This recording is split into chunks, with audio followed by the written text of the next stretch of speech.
Why your employees are quitting. The top 3 reasons. This is stuff I've seen over the years in business, and I am so excited to share with you because I know in today's market where everyone is struggling more to get employees, retention is huge. So what are some of those things we can do to retain our employees? What are some of the causes? These 3 reasons are really going to help you hone in, grow a better, bigger company with a lot less stress, because employees can be a challenge. But a lot of times, is it us making the challenge even bigger? And the answer is yes. So let's get right into the reasons. Number 1, lack of career growth. This is freaking huge. This is everything. This is my mission, to grow opportunity for the team, because there needs to be opportunity for them to grow. If your employee can't grow in your company, they can't increase their pay, they can't increase their opportunity, they can't increase their life, why would they want to stay? What is the desire for them to want to be in your company if they can't expand? So to me, this is really a simplistic deal. As an owner, have a big fucking goal. Have something that you're shooting for that is so huge that all of your employees' goals, dreams, and everything can fit inside of that. That's simplified with me talking about how I want a jet all the time, or saying I want a top 100 company, I want to do 100 million in sales in a year, all these different things that I'll say in front of team members. And I've had a team member say, man, that's like crazy that's that big of an idea, so much. And is that excessive? And I'll look at them and say, well, would you rather have that? Would you rather have someone that the goal is to make $80,000 a year that you work for? Because my goal is to make $80,000 a year, and that's like the top of the pile for me.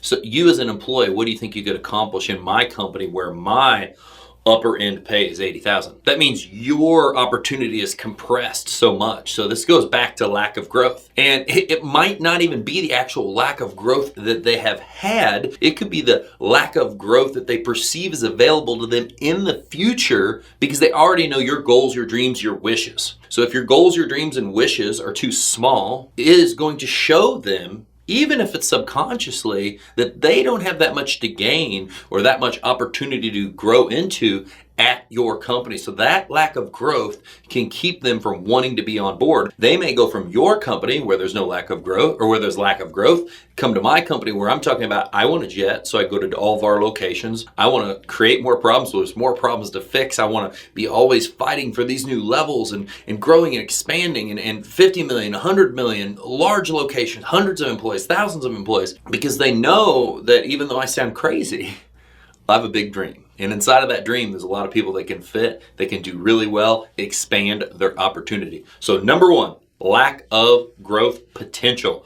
Number 2, this is really big as well. This can spur from number 1. It is uncompetitive compensation, meaning they just aren't getting paid enough. And so something we have done, and I can just tell you from my own personal experience, is we have incorporated more and more ways for team members to get paid more, to really lift their compensation. Because I know a lot of companies are always, how can we pay you the least amount of money? It's a very short-term thought. Right here, right now, how do I make the most money? Well, I'm going to cut some costs by not paying these people much. I'm going to buy cheap shit. I'm going to do all these things, so today I make money. That's a short-term process versus the long-term belief of, I'm going to get people on board. I'm going to pay them a decent wage to start. Then I'm going to rev them up to where they actually deserve once they've proved themselves. And then we're going to implement different ways of compensation through incentives, commissions, and all these other things. Those are 2 very different versions.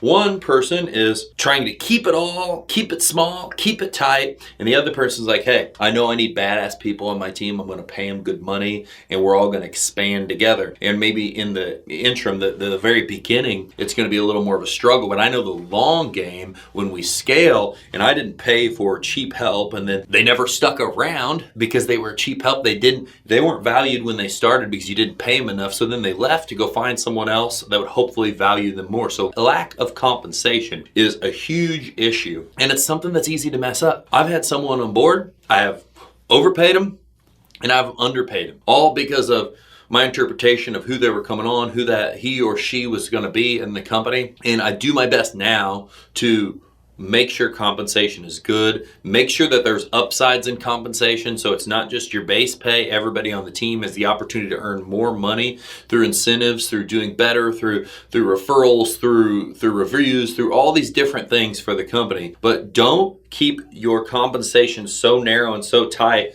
that you think I can't afford to pay anybody because I won't be able to grow if I pay them. Because in all honesty, is you can't afford not to pay them. Because if you do not pay them enough, you will not grow, you will fail, you will have more and more people quitting your company. It'll be a revolving door because everybody knows that, this sucks. It got them through till they got to their next job. And you're going to be sitting here, just like I said at the beginning, wondering, why can't I keep good employees? When in reality, it's not your employees, it's your fault. Take accountability. And number 3 is the biggest of all of these. And some of these first two, without that big opportunity, without the compensation that is driving people to realize I can make money here and there are upsides to working here. This third one spawns off of all of these and even more. And that is core work environment is so detrimental to your team that I can't even start to tell you how bad this is going to be for everyone, what this could mean for you and your company. You are going to lose people at such a dramatic rate just because of your culture. And this takes so much work. There's so much how and why this happens that you could talk about this for days. It's a very, very broad topic. So number 1 for me is it starts at the top, right? So if I come in with a shitty attitude all the time and head down and really pissy and can't convey a good message of what we're out here to do, that's going to have a negative effect on the culture. There's going to be less belief. There's going to be less excitement. So there's going to be less people driving in the company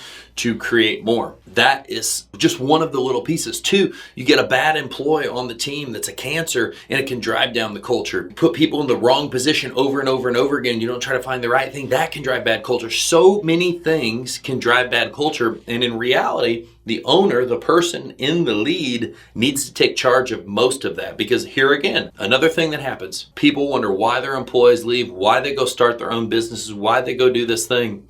And maybe you should ask, am I a dick?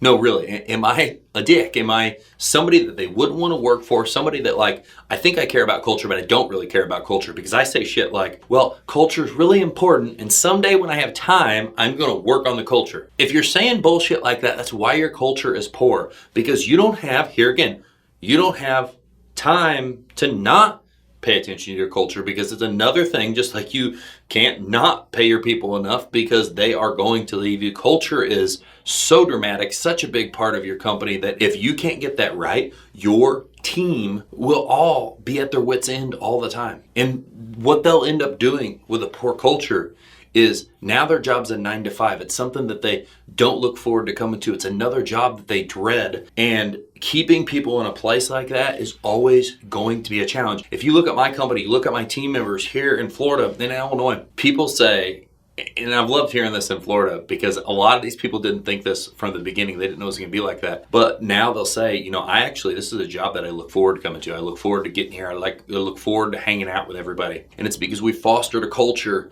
of family and friendship and camaraderie of people working together to achieve a higher goal, which that is to grow the large company where there's more opportunities, there's more positions, there's more management, so everyone can scale and grow their life. We have more of a mission than just make money. We want to help the community. We want to give away money. We want to do all of these things. We want to give back to our team members, try to help them be more successful. I want to be able to coach them on how do you get better at finances? How do you get houses? How do you get cars? How do you do these things? How do you grow wealth and all these other things? And it's just this big cumulative thing of we all care for each other. And a lot of times it's one person, one owner cares about themselves. And they want to know how do they get to the top without realizing that it takes a team with a dream and they all have to be able to work together, care about each other, and push each other equally to really achieve something great. So these 3 things are going to be huge. You got to figure out, let's go backwards, how to get that culture right, how to get the pay right, and then finally, how to make sure people know they're going to have the opportunity to grow. If this video has helped you at all, we don't have enough subscribers on this channel. It should be bigger. This is golden content that you could have got one nugget from. Subscribe and then share this with somebody else that needs to hear this, because you know that these things are holding them back. See ya.